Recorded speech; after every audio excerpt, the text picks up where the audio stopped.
నిన్న రాత్రి 7 గంటల 7:30 ఆ టైంలో ఈ తొక్కిసలాట అనేది అయితే సంభవించింది. ఈ వైకుంఠ దర్శనం చేయాలి అని చెప్పేసి అయితే చాలా మంది భక్తులు ఎక్కడెక్కడి నుంచో వచ్చారు. ఈ తమిళనాడు గానివ్వండి, కేరళ గానివ్వండి, కర్ణాటక గానివ్వండి, తెలంగాణ గానివ్వండి, మన చుట్టూ ఉండే రాష్ట్రాల నుంచి అనేక మంది భక్తులైతే అక్కడికి వచ్చారు.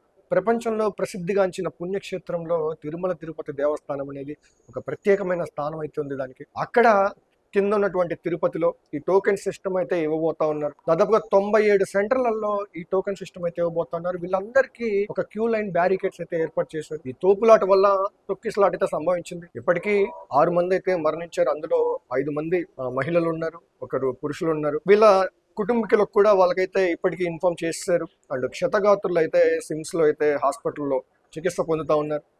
కాసేపటి క్రితమే చంద్రబాబు నాయుడు గారు కూడా మధ్యాహ్నానికి తిరుపతికి అయితే చేరుకోబోతా ఉన్నారు. అండ్ రాత్రే పవన్ కళ్యాణ్ గారు కూడా ఈ విషయాన్ని మీద అయితే స్పందించారు. తొందరగా అక్కడ ఉన్నటువంటి అధికారులు వాళ్ళకి మెరుగైన వైద్యం అందించాలని చెప్పేసి ఈ విషయం గురించి అయితే బాధపడ్డారు కూడా. ఇటువంటిది తిరుమల తిరుపతి దేవస్థానానికి సంబంధించి తిరుపతిలో ఇలాంటి తొక్కిసలాట జరగడం అనేది చాలా దురదృష్టకరం. నిన్న మనం మంచిగా మన ఆంధ్ర పెట్టుబడులు అయితే మంచిగా చేసుకున్నాం. నిన్న ప్రధానమంత్రి నరేంద్ర మోదీ గారు కూడా వచ్చారు.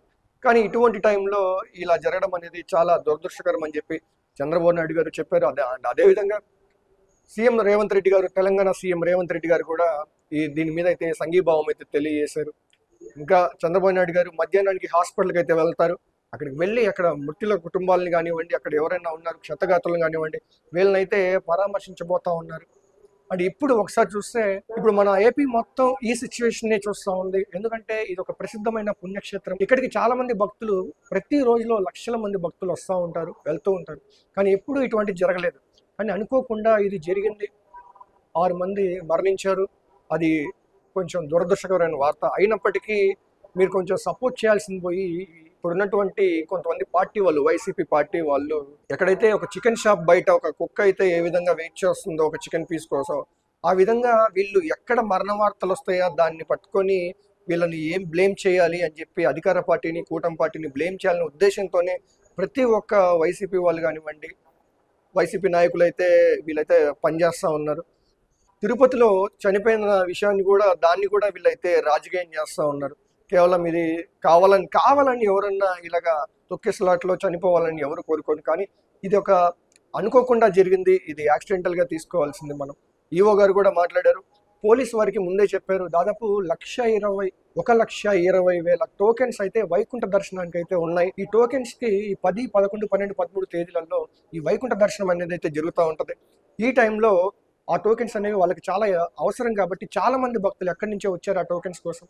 ఇక్కడ మనకేమైనా తొక్కిసలాట ప్రాబ్లం అవుతుంది. ఆల్రెడీ మనం పుష్ప 2 ఈవెంట్లో చూసాం, అలా జరుగుతుంది. ఒక చిన్న థియేటర్కే అలా జరిగిందంటే మనకి జరుగుతుందని ముందే టీటీడీ ఈవో గారు అయితే చెప్పారు.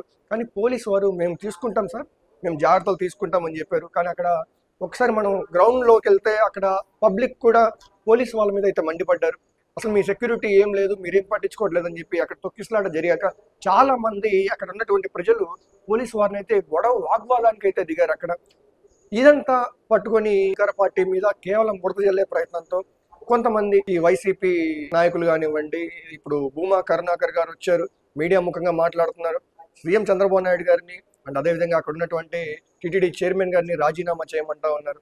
అండ్ ఎవరు ఇదైతే ఎక్స్పెక్ట్ చేయలేదు, ఇలా జరుగుతుందని ఎవరు అనుకోరు. దేవుడి దగ్గర ఇలా జరగకూడదు అని అనుకుంటారు. అండ్ గతంలో ఒక్కసారి కానీ మీరు చూస్తే మీరు ఎప్పుడు టీటీడీని అభివృద్ధి పదంలో తీసుకుపోయిందేం లేదు. ఈ జీడిపప్పులు కొట్టేయడం కానీ, ఈ కిస్మిస్లు కొట్టేయడం కానివ్వండి, ఈ లడ్డూలో కల్తీ చేయడం కానీ, ఇలాంటివన్నీ చాలా వరకు చేశారు. అండ్ జగన్మోహన్ రెడ్డి గారు అయితే ఆయన అయితే పెద్ద పెద్ద గొప్ప పనులు చేశారు. ఏకంగా తిరుపతి దేవస్థానం సెట్ని ఆయన ఇంట్లో వేసుకున్న మహానుభావుడు. మీరు తిరుపతి గురించి మాట్లాడుతున్నారంటే ఇది కొంచెం సిగ్గుచేటని చెప్పొచ్చు. ఏది ఏమైనప్పటికీ ఇంచుమించు 6 మంది చనిపోయారు. దాదాపుగా 48 మంది ఆసుపత్రిలో చికిత్స పొందుతూ ఉన్నారు. ఇది చాలా దురదృష్టకరమైనటువంటి వార్త.